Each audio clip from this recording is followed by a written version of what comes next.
찬미예수, 찬미예수님 잘 들리시죠? 네. 저는 연수성당의 보좌로 있는 심건우 예로니모입니다. 이렇게 만나 뵙게 돼서 반갑습니다. 이렇게 마스크를 벗어도 된다고 말씀을 들었는데 제 키에 비해서는 이게 좀 낮은 것 같아서 그냥 마스크 끼고 미사하도록 하겠습니다. 오늘 어떤 이야기를 조금 나눌까 하다가 교회에 대한 이야기를 조금 드릴까 이렇게 해서 교회라는 주제로 오늘 강의를 조금 준비해 왔습니다. 교회를 무엇라고 정의할 수 있을까? 굉장히 오랜 역사 동안 많은 이렇게 논의들이 있었지만 가장 최근에 정립된 논의는 교회는 하느님의 백성이다라고 하는 논의입니다. 제일 조금 포괄적으로 제일 이렇게 넓은 범위로 이렇게 잡아놨다고 볼 수 있을 것 같습니다. 하느님을 믿는 모든 사람들이라는 의미로 이 최대한 교회의 폭을 넓혀놨기 때문에 그렇습니다. 그래서 단순히 천주교뿐만이 아니라 그리스도교에 속하는 다른 이들까지, 그래서 개신교와 정교회까지도 모두 넓은 의미에서 하느님의 백성, 하나의 교회 안에 있다고 보고 있습니다. 나아가서는 세례를 받지 않았다고 하더라도 하느님을 알지는 못하지만 하느님의 뜻에 따라 살아가고 있는 사람들, 우리가 흔히 말하는 법 없이도 살 사람들이라고 하는 그런 어떤 양심에 따라서 하느님의 계명을 의식적으로는 알지 못하더라도 이렇게 지키면서 살아가고 있는 사람들, 저희가 익명의 그리스도인이라고 하는 신학적 표현으로 잘 나타나 있는 것처럼 그런 사람들까지도 모두 교회 안에 포함되어 있다라고 이해를 하고 있습니다. 그래서 제일 현대에 정립된 교회에 대한 정의가 굉장히 폭넓게 사용되고 있다라는 것들. 하느님의 백성이 교회라면 하느님은 한 분이시기 때문에 교회도 마찬가지로 하나일 수밖에 없습니다. 하나의 하느님을 중심으로 모여있는 모임이기 때문에 그렇습니다. 그래서 예수님께서 당신을 착한 목자로 소개하시면서 이러한 말씀을 옛날에 하신 적이 있습니다. 나에게는 이 우리 안에 들지 않은 양들도 있다. 나는 그들도 데려와야 한다. 그들도 내 목소리를 알아듣고 마침내 한 목자 아래 한 양떼가 될 것이다 라고 하신 말씀입니다. 여러 개신교와 정교회, 그래서 그리스도교 내에서도 이런 교회 간의 일치운동이 있어 왔습니다. 우리가 예수님, 하느님을 중심으로 하나의 교회를 이루고 있고 예수님을 중심으로 한 양떼로 모여야 되는 것처럼 우리가 서로 싸우지만 말고 함께 이렇게 일을 도모해야 되지 않겠는가 하면서 서로 일치를 하기 위한 운동을 시작하는데, 이 운동이 교회 일치 운동 혹은 에큐메니컬 운동이라고 하는 운동들입니다. 이 운동들을 통해서 21세기 가톨릭의 교리도 매우 풍성해진 면이 있습니다. 이 교회의 성경 중심인 부분에서 많은 것들을 이렇게 또 배워와서 성경에 대한 연구들이 조금 더 깊이 있게 이루어지게 된 것도 이 가톨릭 교회 안에서의 어떤 하나의 혜택이라고 볼 수 있습니다. 최근에는 루터교와 가톨릭 사이의 어떤 의화론에 대한 논점 정리, 그래서 공동 협의문을 발표하는 등 교리적인 문제에 대해서도, 그리고 사회 봉사나 대사회적인 측면에서 실천적인 문제에서도 힘을 모으려고 이렇게 하는 편입니다. 천주교와 개신교, 정교회, 그리고 익명의 그리스도인들까지 저희가 지금까지 살펴본 사람들을 이렇게 보자면 모두 현세의 우리와 동시대에 살고 있는 사람들이라고 볼 수 있습니다. 그래서 어떻게 보자면 수평적인 교회를 저희가 조금 나눠서 봤다고 볼 수 있어요. 가톨릭 교회를 봤고 개신교, 정교회, 그리고 하느님을 믿지 않는 어떤 다른 사람들, 하지만 하느님의 뜻에 따라 사는 사람들, 모두 현세의 우리와 같이 사는 사람들입니다. 그러면 수평적인 교회만 있을까? 그렇지는 않습니다. 당연히 수직적인 교회도 있겠죠. 우리의 앞세대의 우리의 신앙인들, 우리의 어떤 지금은 돌아가셨지만 우리의 한 번 앞세대의 신앙을 가지고 있었던 사람들, 그리고 그 전세대의 신앙을 가지고 있던 사람들, 그 전세대의 신앙을 가지고 있던 사람들, 이렇게 천천히 올라가다 보면 우리는 어느 순간인가 12사도까지 만나게 될 거고 그 위에 예수님까지 만나게 될 겁니다. 예수님 이후부터 교회라고 하는 단체가 예수님 이후로부터 하느님을 믿는 사람들이 계속해서 자신의 믿음들을 누군가에게 전해주면서 이어져 왔기 때문에 그렇습니다. 지금은 죽어서 만날 수는 없는 사람들, 그러나 이 교회라고 하는 것이 앞서 말한 것처럼 하느님을 중심으로 모인 사람들, 하느님의 백성이라는 주제로 모여있기 때문에 이 죽음이라고 하는 것도 실은 교회 안에서는 크게 의미를 가지진 못합니다. 언젠가 예수님께서 그런 이야기를 하신 적이 있었습니다. 사두가이파 사람들이 예수님께 이 부활이란 게 없다라고 하면서 말싸움을 걸어왔을 때였어요. 그래서 사두가이들이 들었던 예가 그거였습니다. 7 형제가 있었는데 한 아내를 아내를 맞아들이고 첫 번째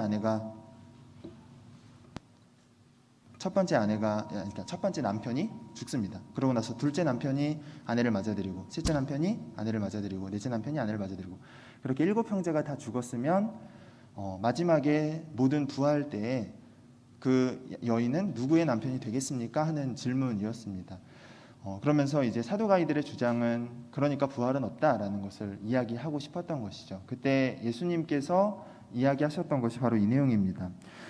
너희가 하느님의 능력도 잘 모르고 그것도 잘 모르기 때문에 그런 이야기를 하는 것들이 아니냐라고 하시면서, 주님은 아브라함의 하느님, 이삭의 하느님, 야곱의 하느님이시면서 그분은 죽은 이들의 하느님이 아니라 산 이들의 하느님이다. 사실 하느님께는 모든 사람들이 살아있는 것이다 라고 이야기를 하십니다. 이 세상이 하느님의 것인 것처럼 마찬가지로 저 세상도 하느님의 것이기 때문에 우리가 죽었다고 해서 하느님의 백성에서 이렇게 떨어지는 것들은 아닙니다. 그래서 온 교회는 하느님 안에서 죽음을 넘어서 그렇게 일치해 있습니다. 그래서 교회를 크게 수직적인 구조에서 보면 크게 3가지 부류로 구성해 볼 수 있습니다. 하나는 우리가 지금 이 삶을 살아가고 있는 지상교회 혹은 순례하는 교회라고 부르는 교회가 하나고요. 그리고 죽은 이 윗세대 교회들 가운데 천국에 가 있는 성인들의 교회인 천상교회, 그리고 연옥에서 아직 정화 중인 교회 혹은 연옥교회라고 불리는 것들입니다. 그래서 천국교회, 연옥교회, 지상교회 이렇게 3가지 교회가 수직적으로는 퍼져 있다라고 보시면 됩니다. 저희가 매일 바치는 이 미사 경문에도 이 교회에 대한 기도문들이 들어 있어요. 그래서 어디 부분이냐면요, 성변어가 끝난 다음에 신앙의 신비어 그 이후 부분입니다. 주님, 온 세상에 널리 퍼져 있는 교회를 생각하시어 교황 프란치스코와 저희 주교 요한 세례자와 모든 성직자와 더불어 사랑의 교회를 이루게 하소서. 이 부분이 이제 오늘 이 현세에 있는 순례하는 교회를 위한 기도라고 보시면 됩니다. 교황님을 중심으로 각 나라에 있는 주교님들, 그리고 주교님 밑에 성직자들을 중심으로 이 교회가 하나로 일치할 수 있도록 도와주소서 하는 기도입니다. 2번째 기도, 부활의 희망 속에 고이 잠든 교우들과 세상을 떠난 다른 이들도 모두 생각하시어 그들이 주님의 빛나는 얼굴을 배웁게 하소서. 죽은 이들을 위한 기도이면서 한편으로는 연옥 영혼들을 위한 기도, 그들이 하느님의 얼굴을 배울 수 있도록 함께 전구를 청하는 기도라고 볼 수 있습니다. 그리고 이어지는 기도문, 저희에게도 자비를 베푸시어 영원으로부터 주님의 사랑을 받는 하느님의 어머니 동정 마리아와 복되신 그 배필이신 성 요셉과 복된 사도들과 모든 성인과 함께 영원한 삶을 누리며, 이렇게 쭉 나오는 기도문은 천상교회에게 전구를 청하는 기도라고 볼 수 있습니다. 이미 천국에 있는 그들에게 우리를 위해서도 기도해 주십시오라고 바치는 기도라고 볼 수 있습니다. 그래서 이 교회라고 하는 것이 하나로 일치해 있고 수평적으로도 수직적으로도 하나로 일치해 있으면서 우리가 매 미사 때마다 그 교회를 위해서 기도를 바치고 있다라고 기억해 주시면 좋습니다. 이 하나의 교회를 바오로 사도는 그리스도의 신비체라고 부릅니다. 그리스도를 머리로 하고 교회는 그 몸을 구성하고 있다라고 하는 교리인데요. 돌아오는 주일 제2독서, 성령 강림 대축일 제2독서에 이 내용이 잠깐 등장합니다. 우리는 그리스도의 신비체입니다 라고 하는 부분들입니다. 이 신비체라고 하는 교리는 교회의 2가지 특성을 보여준다고 할 수 있습니다. 하나는 서로 다름 가운데 조화를 이루고 있는 모습입니다. 우리의 몸을 보면 눈도 있고 코도 있고 입도 있고 귀도 있고 손도 있고 발도 있습니다. 그 각자의 모양은 서로 다르고 각자의 기능도 서로 다르지만 하나의 몸이 잘 활동할 수 있도록 서로의 힘을 합쳐서 이렇게 움직이고 있습니다. 마찬가지로 이 다양한 교회 공동체, 현세에서도 많은 종교로서 퍼져 있고 또 이 시간적으로 봐도 너무나 멀리 퍼져 있는 이 교회 가운데에는 여러 가지 개성을 지닌 사람들도 있고 여러 가지 각자 다른 장점을 지니고 있는 사람들도 있지만 그들이 교회 안에서 서로 싸우지 않고 조화롭게 있다라고 하는 것이 이 교회 신비체의 모습입니다. 그래서 뭐 개신교, 천주교, 뭐 개신교, 정교회 이렇게 해서 종교 간의 싸움도 그렇지 않고, 또 저희가 이제 같은 성당 안에 다니면서도 실은 단체 안에서 서로 다른 사람들이 있잖아요. 그래서 그들을 서로 뭐 나와 맞지 않다고 판단할 것이 아니라 그들의 다름을 인정해주고, 오히려 교회가 서로 다른 모습 안에서 더 풍요로워지고 더 많은 사람들을 만날 수 있다라고 하는 것들이 이 교회 신비체 안에서 이렇게 이해되는 부분들입니다. 네, 이게 1시간 동안 해야 되는 거죠. 벌써 4장을 갖고 왔는데 2장이 거의 끝나가는데, 네, 그러면 아까 형제님께서 뭐 중간에 잠깐 이렇게 찬양 같은 거 하면서 하면 좋다고 해가지고요. 일단 여기까지가 제가 갖고 온 3가지 파트 중에 첫 번째 파트가 이제 마무리가 된 겁니다. 그래서 첫 번째 파트 잠깐 정리만 해드리고 잠깐 찬양 잠깐 듣고 다시 두 번째 파트 설명드리도록 하겠습니다. 첫 번째 파트에 요약하자면 그렇습니다. 교회는 하나로 이루어져 있다. 그런데 수평적으로 세상에 퍼져 있는 교회가 있고, 천주교, 개신교, 정교회, 하지만 하느님을 믿지 않는 그렇지만 하느님의 뜻을 따라 살아가는 사람들. 그래서 하느님의 백성이라고 하는 이름으로 큰 테두리 안에서 교회로 묶여져 있다. 그리고 수직적으로도 우리가 지금은 만날 수 없지만 돌아가신 모든 분들, 연옥에 있는 분들, 천국에 있는 분들까지도 하느님, 하나의 믿음, 하나의 신앙, 하나의 교회 안에서 우리가 일치되어 있다라는 것이 한 부분입니다. 바오로 사도는 이를 신비체로 표현했는데, 서로 다른 개성과 서로 다른 장점, 서로가 다른 특성을 가지고 있지만 그들이 서로 모나지 않고 하나의 교회 안에서 오히려 풍부하게 이 교회를 풍성하게 만들고 있다라고 하는 것이 이제 여기까지의 부분입니다. 잠깐 찬양 듣고 또 두 번째 말씀 드리도록 하겠습니다. 348번입니다.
파트 드리도록 하겠습니다. 그 성인 그리스도의 신비체 바오로 사도가 맨 처음 이야기했던 뭐라 그럴까요? 교리라고 할 수 있는데 그리스도의 신비체에 두 가지 모습이 있다고 말씀을 드렸어요. 하나는 다양함 가운데 조화를 이루고 있는 모습이 하나의 모습이라면 두 번째는 이 몸이 그런 것처럼 한쪽 손가락이 아프면 온몸이 아픈 것 같고 한쪽 다리가 아프면 온몸이 아픈 것처럼 한 지체가 아프면 그 지체의 아픔을 모두가 느끼고 또 한 지체의 기쁨이 다른 모든 지체의 기쁨이 된다라는 것에 있습니다. 이런 뭐 우화가 하나 있습니다. 하루는 이제 입과 손과 뭐 뇌와 발이라고 하는 이 장기들이 모두 모여서 하루는 이렇게 회의를 좀 했습니다. 그때 이제 발이 불만을 표출하기 시작합니다. 나는 하루 종일 몸을 지탱하느라 허구한 날 고생만 하고 그 무게에 짓눌려 있고 그리고 나서 이 땀이 나면 맨날 꼬랑내 난다고 나만 핍박하고 구박하고 나 이렇게 도저히 못 살겠다. 저 입이라고 하는 놈은 맨날 맛있는 거나 먹고 이건 너무 불공평하다라고 하면서 불평을 표출합니다. 손도 불만을 표출합니다. 나도 너무나 힘들다. 무거운 짐은 맨날 내가 한다. 그리고 어려운 일들 그리고 이 몸이 살아가는데 필요한 일들은 다 결국은 내가 하는 거 아니냐. 나도 너무 힘들어서 못 살겠다. 근데 저놈의 입은 맨날 맛있는 거나 먹고 호의호식하면서 살고 있다. 나는 이렇게 못 살겠다. 또 이야기하는 거죠. 뇌도 거듭니다. 나는 하루 종일 신경 쓸 게 너무나 많다. 내가 잠깐이라도 신경을 놓치면 이 몸이 제대로 돌아갈 거 아니야. 그런데 저놈의 입은 입에 그냥 쥐어주는 것만 이렇게 잘 씹어서 먹기만 하고 난 이렇게 못 살겠다. 이러면서 불만을 표출합니다. 이 이야기를 듣고 있던 이제 입이 기분이 상하는 것이죠. 그래서 나도 더러워서 이렇게 일 못하겠다. 나도 파업하겠다라고 하면서 각자 일을 안 하게 되는 겁니다.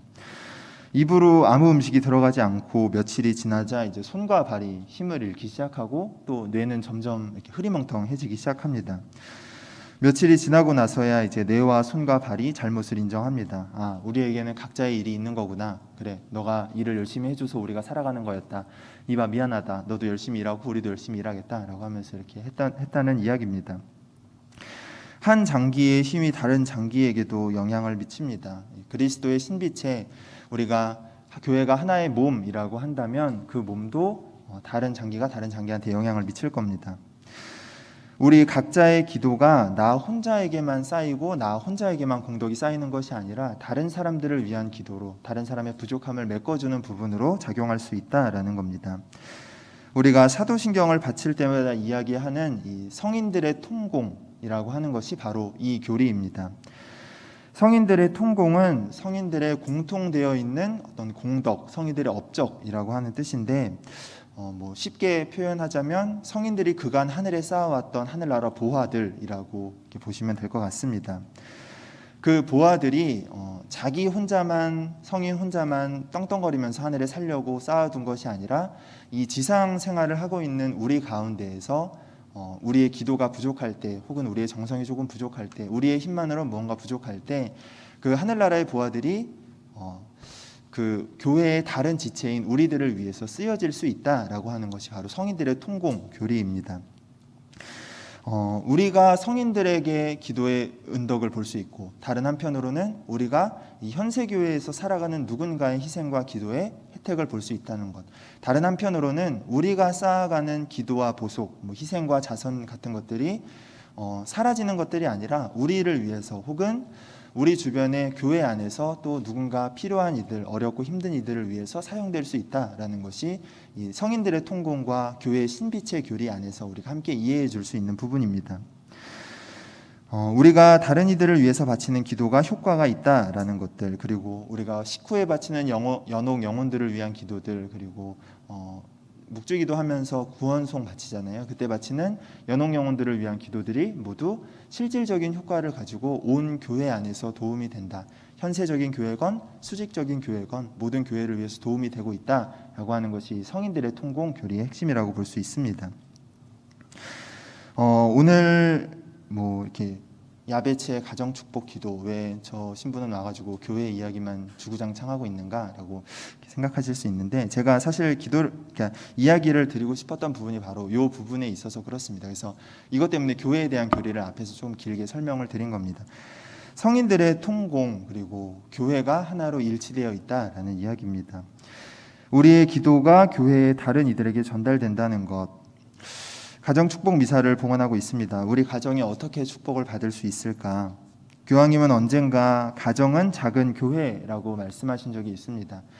둘이나 셋이라도 모인 곳에는 그분 예수님께서 함께 계시겠다고 약속하셨기도 하고, 그리고 이 부모의 신앙을 가지고 자녀들이 신앙을 배워갈 수 있는 가장 작은 어떤 주일학교의 모습이기 때문에 그렇습니다.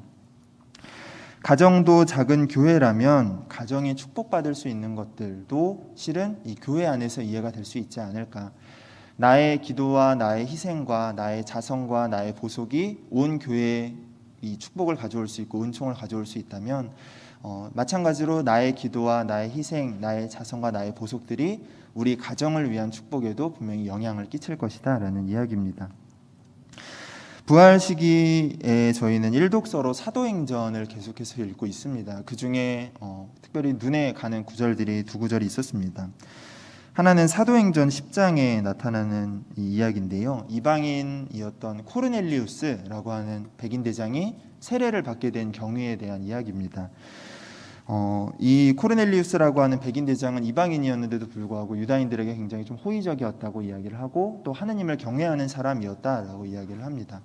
어느 날 그가 환시를 보는데 천사가 이제 자기 집으로 들어오는 것을 봅니다. 그러고 나서 천사가 이런 이야기를 하죠. 너의 기도와 너의 자선이 하느님 앞에 올라가 좋게 기억되고 있다. 이제 야포로 사람들을 보내어 베드로라고 하는 시몬을 데려오게 하여라. 그가 너에게 말씀을 일러줄 터인데 그 말씀으로 너와 너의 온 집안이 구원을 받을 것이다 라고 하는 부분입니다. 이 코르넬리우스가 살아왔던 삶들, 그가 하느님을 경외하면서 바쳤던 기도들과 그가 유다인들에게 해주었던 어떤 자선들, 그가 명시적으로 이 유대교 안에 들어와 있던 사람은 아니었는데도 불구하고 저희가 아까 봤던 익명의 그리스도인, 하느님을 우리가 굳이 믿는다고 말하지 않다고 하더라도, 세례를 받지 않았다고 하더라도 하느님의 뜻에 따라서 열심히 살아가는 모든 사람들까지 하느님의 백성으로 이해될 수 있다라는 것이 이 코르넬리우스를 통해서 한 번 더 이렇게 확인되는 셈입니다. 이방인이었던 그가 하느님께 바쳤던 기도와 그리고 그의 자선들이 하느님 앞에 기억되고 있고, 그 자선과 이 기도가 나중에 베드로의 입을 통해서 전해진 말씀을 통해서 이 코르넬리우스라는 사람과 그의 온 집안이 구원을 받는데 영향을 끼쳤다라는 이야기가 되겠죠. 다음에 이렇게 살펴보는 구절은 사도행전 16장의 구절이었습니다. 이 바오로와 실라스라고 하는 사람이 전도 여행을 떠난 상황에서 한 번은 이 도시에서 큰 소요가 일어나가지고 일단 이 집정관이 내려와가지고 바오로와 실라스를 감옥에 일단 가둡니다. 그래서 감옥에 가둔 상태에서 바오로와 실라스가 이렇게 밤 이숙토록 자정이 될 때까지 막 찬미가를 부르고 있고, 옆에 같이 갇혀있던 수인들은 그 찬미가에 귀를 기울이고 있던 때였습니다. 그때 갑자기 이 지진이 나면서 감옥의 기초가 뒤흔들리고 문이 모두 열렸다라고 이야기를 합니다. 그리고 나서 바오로와 실라스 그리고 수인들을 이렇게 묶어놨던 쇠사슬들이 다 풀렸다라고 이렇게 나와 있습니다. 이 상황을 보고 나서 간수는 자고 있다가 나중에 그것을 이렇게 발견하고 나서 내가 지키고 있던 수인들이 다 도망갔겠구나. 이제 이게 밝혀지면 나는 이렇게 붙잡혀서 죽겠구나라는 생각이 드니까 자결을 하려고 합니다. 그때 바오로와 실라스 그리고 그 안에 있던 수인들이 실은 감옥 안에 다 그냥 그대로 있었던 거예요. 그러더니 바오로가 이 소리를 외치면서 자신을 해치지 마시오. 우리 모두가 다 여기 있어. 이런 이야기를 합니다. 그러자 이제 간수가 너무 놀라서 바오로와 실라스를 데리고 나와서 이렇게 이야기합니다. 두 분 선생님, 제가 구원을 받으려면 무엇을 해야 합니까? 라고 묻자 바오로가 대답합니다. 주 예수님을 믿으시오. 그러면 그대와 그대의 집안이 구원을 받을 것이요. 라고 이렇게 선포를 해줍니다. 한 간수의 믿음이 그의 집안에까지 온 구원을 가져다 줄 수 있다는 것, 한 사람의 기도와 한 사람의 믿음이 그 가정의 축복과 어떤 은총의 통로가 될 수 있다는 것을 보여주는 어떤 일화들이지 않을까, 그런 생각을 해봅니다. 사실 이런 말씀이 처음은 아니었습니다. 예수님께서 자케오를 만나셨던 날, 루카복음서 19장에 보면 이제 자케오가 맨 마지막에 이런 선언을 하죠. 내가 내 재산의 반을 가난한 사람들한테 나눠주겠습니다. 그리고 내가 횡령한 것이 있으면 그거를 내곱절로 사람들에게 갚아주겠습니다. 라고 이야기를 합니다. 그때 예수님께서 선포하셨던 약속이 이것입니다. 오늘 이 집에 구원이 내렸다. 이 사람도 아브라함의 자손이기 때문이다라는 말씀이었습니다. 이 자케오의 회심이 그의 집안에까지 온 구원을 가져다 준다는 사실. 예수님 때만이 아니라 구약에서도 사실 마찬가지입니다. 창세기에서 아브라함이 이삭을 바치는 장면이 있죠. 하느님께서 사랑하는 자식 이삭을 바치라고 했을 때 아브라함이 가서 직접 바치려고 하자 천사가 와가지고 막고, 눈을 들어보니 이 덤불에 뿔이 걸린 수장이 있었고 그 양을 대신 바쳤다라는 이야기가 전해집니다. 그 아브라함이 그렇게 자신의 믿음을 보여주고 나서 그 다음에 천사가 내려와서 아브라함에게 해주었던 말 중에 그런 말이 있습니다. 이제 너가 그처럼 하느님을 사랑하는지 알았으니 이제 너의 후손을 통하여 너가 복을 받을 것이다 라고 하는 부분입니다. 아브라함이 보여줬던 그 믿음을 통해서 실제로 축복을 받는 것은 아브라함의 자손이었던 후손, 그리고 그 후손들을 통해서 이어질 이스라엘 민족 전체였다고 볼 수 있습니다. 한 사람의 믿음과 한 사람의 순명이 온 교회에 영향을 어떻게 미치는지를 보여주는 대목이라고 볼 수 있죠. 또 다윗 때도 같은 일화가 있습니다.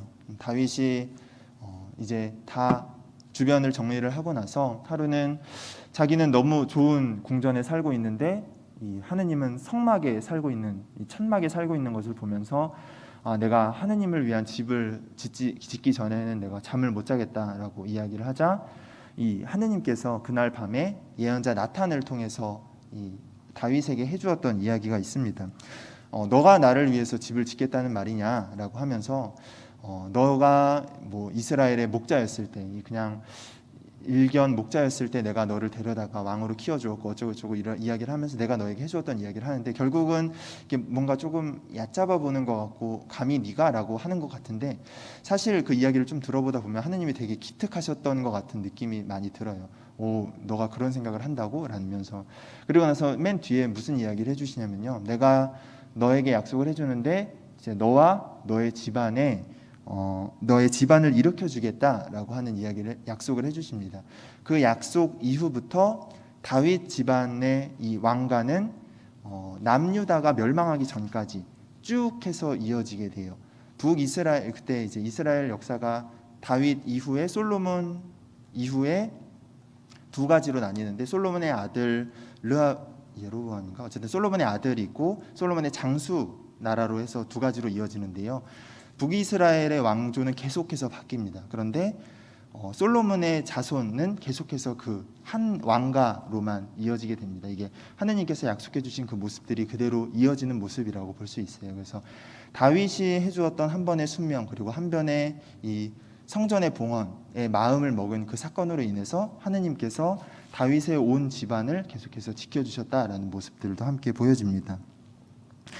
한 사람의 믿음이 그 가정에 축복을 일으키고 하느님의 축복이 한 사람을 통해 들어가 온 가정에 내리는 모습을 이렇게 성경 안에서 자주 이렇게 저희가 발견할 수 있다라는 이야기입니다.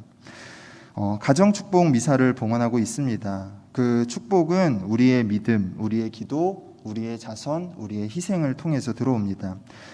우리의 그런 보속들이 사라지는 것이 아니라 우리의 가족들, 그리고 아프고 힘든 우리 온 교회의 구성원들을 통해서 그 구성원들을 위한 하나의 어떤 은총으로, 축복으로 작용할 수 있다는 사실들 함께 기억하면서 우리가 우리의 봉헌들을 조금 더 값지게, 그리고 조금 더 기쁘게 우리의 기도와 자선, 희생, 보속들 이런 것들을 좀 더 기쁘게 봉헌할 수 있으면 좋지 않을까라는 것들이 제가 오늘 이렇게 강의를 드리면서 나누고 싶었던 말이었습니다. 오늘 강의 전체를 요약하자면 이제 다음과 같습니다. 교회는 하나다. 여러 가지로 구분되어 있지 않고 하나의 하느님, 하나의 믿음 안에서 하나로 일치되어 있다라는 믿음입니다.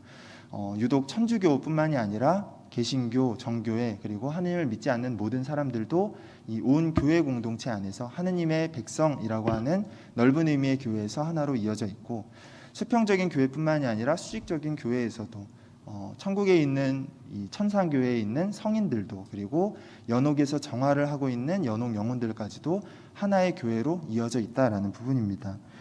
그리고 두 번째는 성인들의 통공, 온 교회가 연결되어 있고 한 사람의 은총, 한 사람의 어떤 희생들이 온 교회에 영향을 미친다라는 이야기입니다. 세 번째는 가정은 작은 교회다. 그렇기 때문에 이 가정도 우리가 하나의 지체 안에서 그리고 온 교회 안에서 이해될 수 있는 부분이다. 그리고 마지막은 그렇기 때문에 우리의 믿음, 기도, 자선, 희생, 보속 등이 우리 가정에 축복을 가져올 수 있고 또 나아가서 온 교회에 은총과 축복과 평화를 가져올 수 있다라는 부분입니다. 네, 그래서 우리 가정과 온 교회를 위해서 오늘 이 미사도 함께 조금 더 정성 들여서 함께 봉헌하실 수 있으면 좋겠습니다.